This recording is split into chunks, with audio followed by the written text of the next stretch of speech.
All right, so I also had some prepared remarks today, but I'm feeling inspired by this room, so I'm going to take a risk and put it down and speak from the heart and take the time to tell you why Cambridge and the arts matters to me. I was born in New York City, but I grew up with quite a bit of domestic violence and housing instability. But regardless of what my family was going through, Cambridge was a safe place my family would return to since my godparents have lived here my whole life. This was a safe place we would seek refuge, even in times when we didn't have a home or didn't have a safe home to go back to. Cambridge was a constant home for me, and that's why I'm running, to protect this concept of home for all residents, regardless of race, religion, socioeconomic status, where they're from, or how long they've been here. Along with Cambridge being a constant in my life, the arts have been a constant in my life. By the time I was 16, my family had moved 18 times, so we were moving around a lot. Going back and forth, coming back through Cambridge almost in between most of our moves.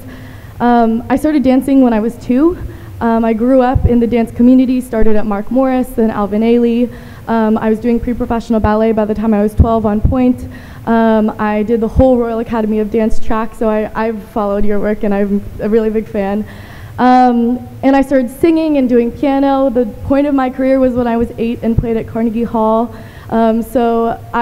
Arts have been a really strong part of my life. I'm from a family of artists. My mother is an aspiring writer. My dad was getting his MFA when I was born. And my family business growing up was an ice sculpting studio, which is why I actually have some scars on it was rough work growing up. To me, arts means healing and progress. Healing because arts was a constant in my life when everything felt kind of unstable. As a survivor of domestic abuse and sexual assault, when I left ballet because I hurt my body, I turned to hip hop, and I'm on the competitive hip hop team here at Harvard. I actually just came from 4 hours of dance practice because we have a sold out show on Saturday.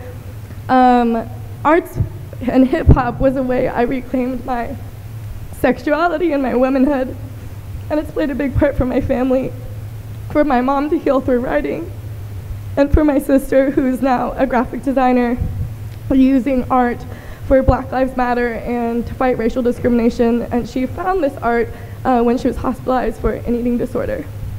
So arts to me comes from a really, really special place. And it means progress, because we're able to take what we know from arts and use it for things we believe in. Right now I use arts.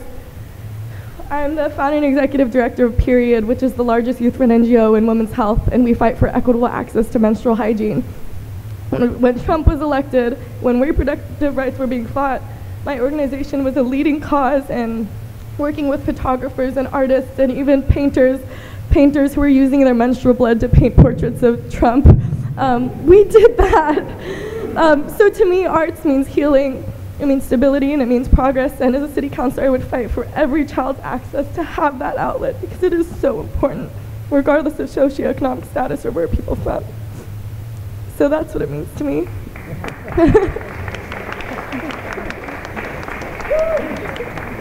This is what the arts does to you. It's an outlet.